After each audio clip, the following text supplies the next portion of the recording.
Everyone, welcome back to my YouTube channel. তো আগের ভিডিওতে আমি ডিসকাস করেছিলাম যে what we should it in the morning as breakfast. তো সকালে উঠে আমাদের কী কী খাবার খাওয়া উচিত সেটা নিয়ে আলোচনা অলরেডি করেছি। And today's topic is what we should not it in an empty stomach. মানে সকালে উঠেই খালি পেটে আমরা কী কী টাইপের খাবার খাবো না বা আমাদের খাওয়া উচিত না, বা যেগুলো খেলে আমাদের শরীরে লাইক মাইনর প্রবলেমস হতে পারে বা অসুবিধে হতে পারে। তো সেটা হচ্ছে আজকের ভিডিও টপিক।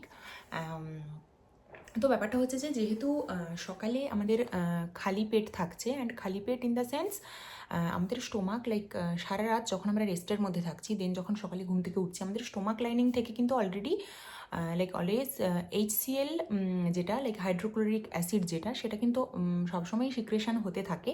কিন্তু যেহেতু আমরা সারাদিন মানে বিভিন্ন ধরনের খাবার খাচ্ছি বা কাজ করছি, এটা ওটা করছি, তো সেটা ব্যালেন্সড হয়ে যায়। বাট রাত্রিবেলা যখন আমরা রেস্টে থাকছি তখন কিন্তু সেই HClটা যে সারা রাত ধরে যে সিক্রেট হলো সেটা কিন্তু স্টোমাকের মধ্যে থেকে যাচ্ছে।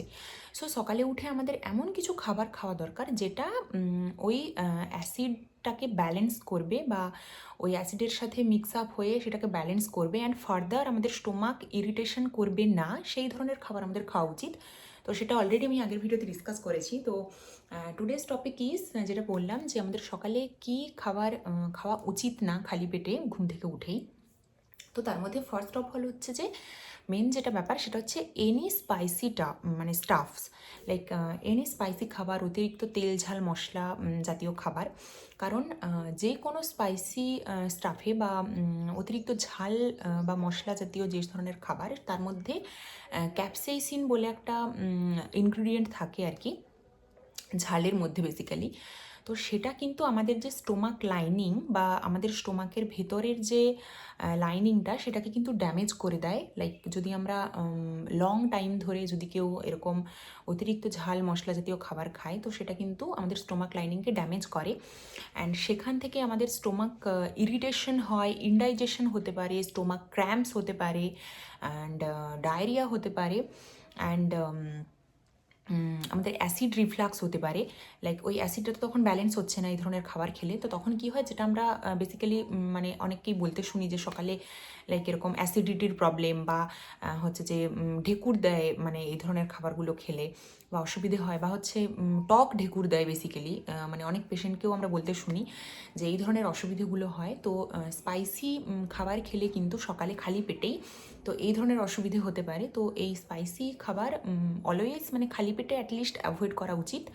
অ্যান্ড সেকেন্ড হচ্ছে যে any type of processed sugars, like সকালে উঠেই আমি মিষ্টি জাতীয় কিছু খাবার খেয়ে নিলাম, বা ডিরেক্ট মিষ্টি খেলাম, বা অনেক মিষ্টি টাইপের কোনো খাবার খেয়ে নিলাম, তো সেটা কি করে, ফার্স্ট অফ অল হচ্ছে সেটা আমাদের লাইক র্যাপিড স্পাইক করে ইন আওয়ার ব্লাড সুগার লেভেলটাকে অনেকটা বাড়িয়ে দেয়। অ্যান্ড আমাদের ইনসুলিন লেভেলকে, ব্লাডের যে ইনসুলিন লেভেল সেটাকে কিন্তু ট্রিগার করে। অ্যান্ড অতিরিক্ত মিষ্টি টাইপের খাবার খেলে কি হয় না, সেটা মানে হঠাৎ করে সকালে উঠে যেহেতু আমরা অতিরিক্ত মিষ্টি জাতীয় খাবারটা খাচ্ছি, তো সেটা কিন্তু আমাদের এনার্জিকে ডিপ করে, অ্যান্ড আমাদের ক্রেভিংসকে অনেক বাড়িয়ে দেয়। সো সারাদিন ধরে কি হয় না, মানে মনে হয় যে এটা খাই ওটা খাই, তো সেই ব্যাপারটা চলতে থাকে আর কি, আমাদের ক্রেভিংসটা অনেকটা বাড়িয়ে দেয়। তো যার ফলে কি হয় না, উল্টোপাল্টা অনেক কিছু খাওয়া হয়ে যায়, যেটা আমাদের শরীরের জন্য একদমই ভালো না, যদি এটা লং টাইমের জন্য আমরা করতে থাকি। তো সেই জন্য সকালে মিষ্টি জাতীয় খাবারটা অ্যাভয়েড করাটাই বেটার। অ্যান্ড মিষ্টি আমরা কি খাবো না, নিশ্চয়ই খাবো, কিন্তু সেটা অবশ্যই অল্প পরিমাণে। And always we should take sugar after a balanced meal. Like আমি প্রপারলি একটা খাবার খেলাম, প্রপার একটা মিল নিলাম, অ্যান্ড দেন তারপরে আমরা যে কোনো ডেজার্ট বা যে কোনো সুগার আমরা খেতে পারি।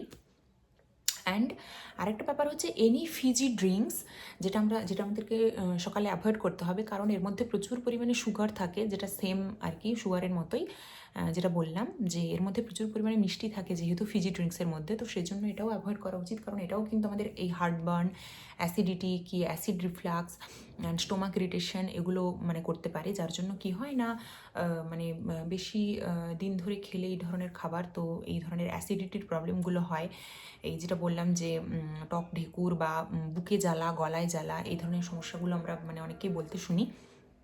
সো এই ধরনের খাবারগুলো আমাদেরকে অ্যাভয়েড করা উচিত। অ্যান্ড এই ধরনের খাবার খেলে কিন্তু আমাদের ইনডাইজেশনেরও প্রবলেম হয়, লাইক হজমের সমস্যা দেখা দেয়, বদহজম বা এই ধরনের সমস্যাগুলো দেখা দেয়। সো ইয়া এই ধরনের খাবারগুলো আমাদের অ্যাভয়েড করা উচিত সকালে। আর কী কী খাওয়া উচিত সেটা তো আমি আগের ভিডিওতে আগেই বলেছি। অ্যান্ড সো ইয়া এটাই ছিল আজকের ভিডিওর টপিক, অ্যান্ড হোপ এই ভিডিওটা আপনাদের মানে হেল্প করেছে অনেকটা, বা হেল্প করবে। And yeah thanks for watching. ভিডিওটা ভালো লেগে থাকলে এই চ্যানেলটা প্লিজ সাবস্ক্রাইব করে দেবেন আরও নতুন নতুন এই হেলথ রিলেটেড ভিডিও পাওয়ার জন্য। And yeah thank you. সবাই খুব ভালো থাকবেন, সুস্থ থাকবেন। টাটা।